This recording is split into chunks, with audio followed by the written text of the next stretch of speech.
Hello. হ্যাঁ বলো। হ্যাঁ, কে হানিফ চাচা? হ্যাঁ বলছি, তুমি কে বলছো মা? আমি দেখো যে হানুর বৌমা বলছি, সেই শিমুলের মাঠ পাড়াতে বাড়ি গো চাচা। ও, তার নাম্বারটা কোথায় পেলে মা? নাম্বার পেলাম তোমার ওই সেই মাছ আলা কাসেম চাচা আছে না, হ্যাঁ হ্যাঁ হ্যাঁ ওই তার কাছ থেকেই পেলাম। বলছি চাচা তুমি ফ্রিজ কিনেছো চাচা? হ্যাঁ হ্যাঁ হ্যাঁ হ্যাঁ। ও, তা কতদিন হলো? এই দিন 10 হলো কিনেছি। ও চাচা, একটা কথা ছিল। হ্যাঁ তা বলো। বলছি আমাদের এই মাঠ পাড়ায় না আমাকে কেউ দেখতে পারে না জানো, সবাই ও দুশ্মনের মতন দেখে।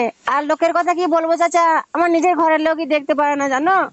ও আমার শ্বশুর শাশুড়ি, আমার ননদ, আমার যা, ভাসুর, কেউ আমাকে দেখতে পারে না। তো ও তো চাচা বলছি যে তোমার ফ্রিজ তো দিন দশেক তো ব্যবহার করা হলো, তা আমার একটু উপকার করলে ভালো হতো।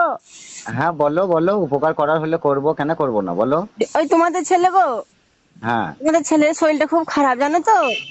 ও দিয়ে কালকে ওকে ওই ডাক্তারখানা নিয়ে গেছিলাম, তা বলছিল যে একটু পায়খানা টেস্ট করতে হবে।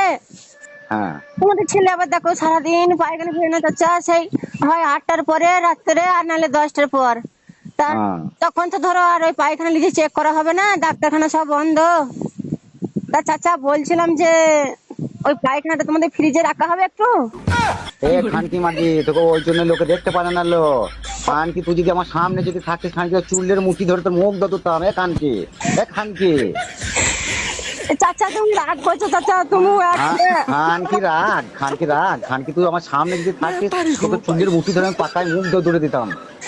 ও চাচা একটু যদি রাখতে কি অন্যায় হতো চাচা, একটা ছেলে জান বেঁচে গেতো চাচা। খানকি জান বাঁচা, খানকি তোকে আমি ওই কাশেমকে ধরছি দাঁড়া। ওই কাশেমকে ধরছি, ওই কাশেম কেন তোকে নাম্বার দিয়েছে দাঁড়া। আর তোকে আমি ওই ওই শিমুলে আমি জলাম, তোর মুখ আমি তোর দূরে ধরবো দাঁড়া। চাচা এই চাচা তুমি অমন কাজ করো না চাচা আমার। হ্যাঁ। আমি চাচা আমি আমি যাচ্ছিল খানকি দাঁড়া, তো ফোন রাখ, খানকে আমি যাচ্ছি, তোর চুলের মুঠি ধরছি দাঁড়া।